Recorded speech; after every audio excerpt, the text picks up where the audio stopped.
പ്രൊഡക്ഷനെ സംബന്ധിച്ച് സിനിമ ചെയ്യുമ്പോൾ കൂടെ ഒരുപാട് പേര് ഉണ്ട്.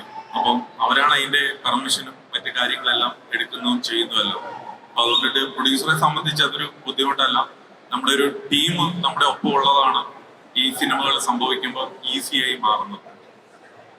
And sir, what was sirni ee katha ketappo? What was your personal experience? Like ee katha ketappo, why did you want to believe in it so much as Naveen sir said? What was your belief system? Why this story has to come out to the world?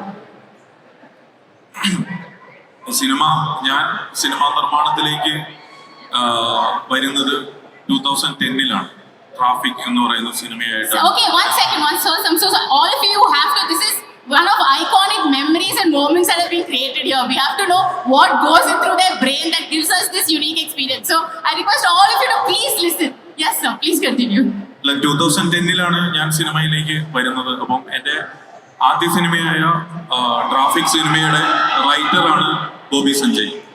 അപ്പോൾ ബോബി സഞ്ജയ് ആയിട്ട് ഒരുപാട് സിനിമകൾ ചെയ്തിട്ടുണ്ട്. അപ്പോൾ ബോബി സഞ്ജയ് ഇങ്ങനെ ഒരു കഥ പറഞ്ഞു കഴിഞ്ഞപ്പോൾ ഇതൊരു ട്രാഫിക് സിനിമയെ ഓർമ്മപ്പെടുത്തുന്ന തരത്തിലുള്ള ഒരു കണ്ടന്റ് ആണ് ഇതിൻ്റെ അകത്തുള്ളത്. അപ്പോൾ ഇതൊരു കൂട്ടായ്മയാണ് ഈ സിനിമ. അപ്പോൾ ഒരു ഈ സിനിമയെ സംബന്ധിച്ച് ഒരു ഹീറോ എന്ന് പറഞ്ഞിട്ട് നമുക്കിത് പറയാനായിട്ട് പറ്റൂല. ഈ സിനിമയുടെ ഹീറോ എന്ന് പറയുന്നത് ഈ ബേബി ഗേൾ ആണ്. ഈ സിനിമയുടെ ടോട്ടാലിറ്റിയാണ്.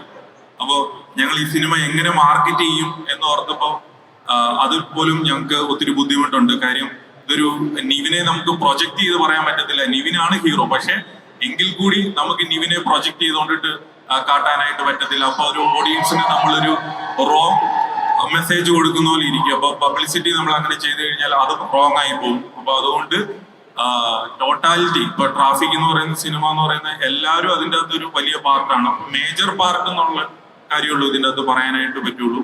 അപ്പോൾ ഈ സിനിമ ഇറങ്ങി കഴിയുമ്പോൾ മനസ്സിലാവും എന്തുകൊണ്ടിട്ടാണ് ഞങ്ങൾക്ക് ഇത് ഒരുപാട് പബ്ലിസിറ്റി ചെയ്യാൻ പറ്റുന്നില്ല എന്നുള്ളതാണ് ഞങ്ങളുടെ വേറൊരു വിഷമം.